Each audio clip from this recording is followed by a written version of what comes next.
Welcome listeners. आज का topic है unit 1 of course MPA 012 administrative theory. तो इसमें हम लोग समझने की कोशिश करेंगे कि ये लोक प्रशासन यानी कि पब्लिक एडमिनिस्ट्रेशन आखिर है क्या, ये काम कैसे करता है और हमारी जिंदगी में इसकी क्या अहमियत है। तो चलिए शुरू करते हैं। तो देखिए, किसी भी भारी भरकम थ्योरी में घुसने से पहले चलिए एकदम बेसिक से शुरू करते हैं, इस शब्द की जड़ से।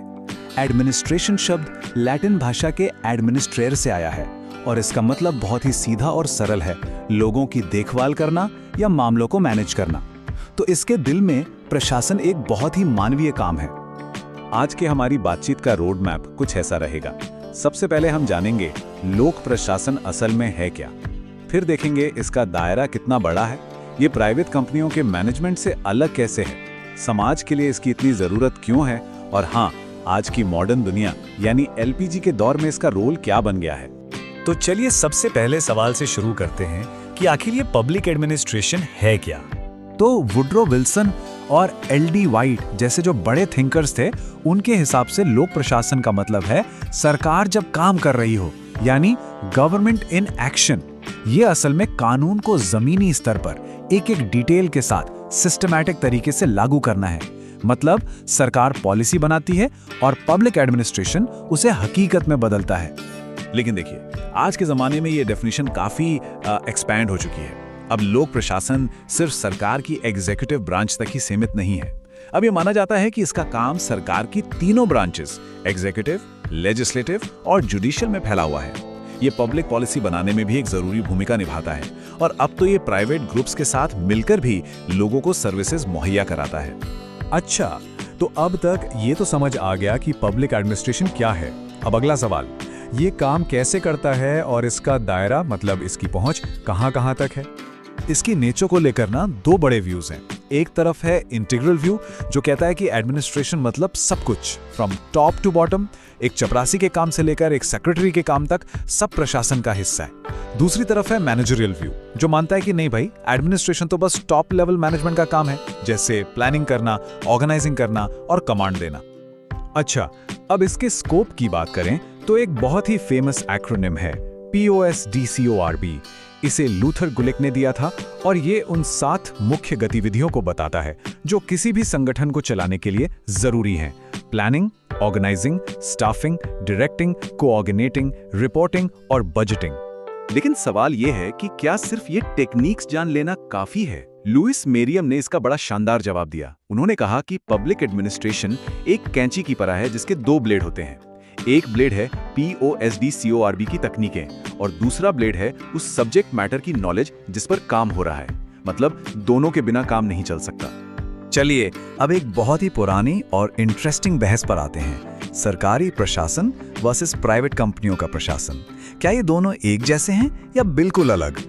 देखिए, इनमें कुछ बहुत फंडामेंटल डिफरेंसेस हैं। सबसे बड़ा फर्क तो है मोटिव का, यानी मकसद का। पब्लिक एडमिनिस्ट्रेशन का मकसद है सेवा और प्राइवेट एडमिनिस्ट्रेशन का जाहिर है मुनाफा। यहीं से बाकी फर्क भी निकलते हैं। सरकारी प्रशासन जनता के प्रति जवाबदेह होता है, जबकि प्राइवेट प्रशासन मार्केट के प्रति। और इसी वजह से पब्लिक एडमिनिस्ट्रेशन का दायरा भी बहुत बड़ा होता है और ये कानूनी तौर तरीकों से बंधा होता है। तो क्या इसका मतलब ये हुआ कि ये दोनों एक दूसरे से एकदम ही जुदा हैं, कंप्लीटली ऑपोजिट?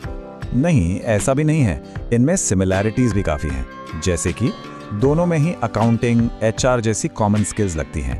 दोनों का स्ट्रक्चर हायरार्किकल होता है और आखिर में तो दोनों को लोगों की जरूरतें ही पूरी करनी है, चाहे हम उन्हें नागरिक कहें या ग्राहक।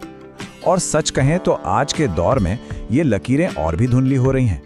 ये सब तो ठीक है, पर आखिर ये पब्लिक एडमिनिस्ट्रेशन इतना जरूरी क्यों है? क्यों इसे सोसाइटी का बैकबोन यानी रीढ़ की हड्डी कहा जाता है? जरा सोचिए, बिना लोक प्रशासन के सरकार क्या है? बस एक आइडिया। यही तो वो मशीनरी है, वो सिस्टम है जो पॉलिसीज को कागज से उतार कर हकीकत में लाता है, हम तक जरूरी सर्विसेज पहुंचाता है। जब सरकारें बदलती हैं, तब भी यही प्रशासन देश में एक स्थिरता बनाए रखता है और विकास को आगे बढ़ाता है। WB डोनहम की ये बात पब्लिक एडमिनिस्ट्रेशन की अहमियत को एकदम सटीक तरीके से बताती है कि अगर हमारी सभ्यता नाकाम होती है तो इसकी सबसे बड़ी वजह प्रशासन का फेलियर होगा। सोचिए, स्टेक्स कितने हाई हैं। और आखिर में चलिए देखते हैं कि आज की इस तेजी से बदलती दुनिया में एडमिनिस्ट्रेशन का रोल कैसे बदला है, खास तौर पर एलपीजी यानी लिबरलाइजेशन, प्राइवेटाइजेशन और ग्लोबलाइजेशन के आने के बाद। तो ये एलपीजी है क्या? एल मतलब लिबरलाइजेशन यानी इकोनॉमी को सरकारी कंट्रोल से आजाद करना, पी मतलब प्राइवेटाइजेशन, सरकारी कंपनियों को प्राइवेट हाथों में देना, और जी यानी ग्लोबलाइजेशन मतलब दुनिया की सभी इकोनॉमीज का एक दूसरे से जुड़ जाना। तो इस एलपीजी के दौर में ना सरकार के रोल में एक पैराडाइम शिफ्ट आया है। पहले सरकार का रोल था डूअर का, यानी हर काम खुद करने वाले का, लेकिन अब वो एक एनेबलर, एक रेगुलेटर और एक पार्टनर बन गई है। मतलब अब सरकार का काम सब कुछ खुद करना नहीं, बल्कि सही माहौल बनाना है, नियम तय करना है और दूसरों के साथ मिलकर काम करना है। और यहीं पर हम एक बहुत जरूरी सवाल पर आकर रुकते हैं। जैसे जैसे सरकार का ये रोल बदलता जा रहा है, पब्लिक एडमिनिस्ट्रेशन से हमारी उम्मीदें क्या होनी चाहिए? ये एक ऐसा सवाल है जो आने वाले समय में हमारे और सरकार के रिश्ते की शक्ल तय करेगा। Thank you for watching. Next unit पर हम अगले वीडियो में बात करेंगे। Please do like, subscribe and share.